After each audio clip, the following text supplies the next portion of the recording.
Yung aso kasi, malaki ang utang na loob ko talaga sa kanila. Patay na ako, matagal na akong patay. Wala na ako, laban na ako sa lahat, boss. Laban na ako sa lahat. Talagang aso, sila nagpabalik sa pamilya ko.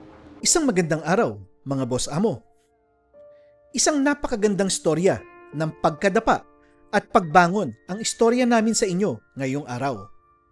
So ilang taon kang na-addict? Ang dating nalulung sa bisyo, sagana sa pera, maraming babae, may bodyguards kapag umuwi sa Pilipinas, at kung ano-ano pang luho na kayang bilhin ng pera ay nasa kanya na.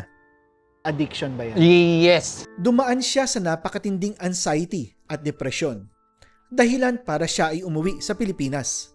At sa kanyang pag-uwi, mula sa kanyang deskripsyon, ay mas mahirap pa siya sa daga. Bumalik ako sa Pilipinas as in zero, boss. Wala akong bahay, wala lahat. Okay. Zero talaga. Talagang wala.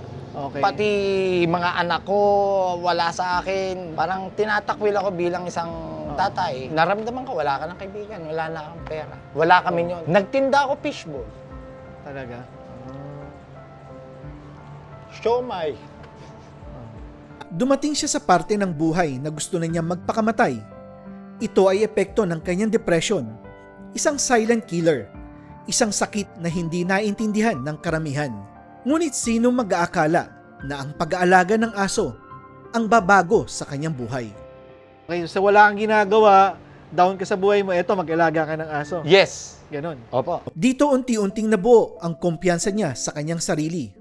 Ang aso na si Offset ang nagbigay ng pag-asa sa kanya na mabuhay muli. Mabuhay ng tama, tapat, at tuwid. Baka mind creation lang si Offset, pero hindi, kasi tinan nyo yung tattoo. Mamaya papakita natin, may tattoo talaga siya ng Offset. Dumayo kami sa Santa Rosa, Laguna upang maidokumento ang buhay ni Benru at ang buhay ng kanyang mga aso. At ito ang kanilang kwento.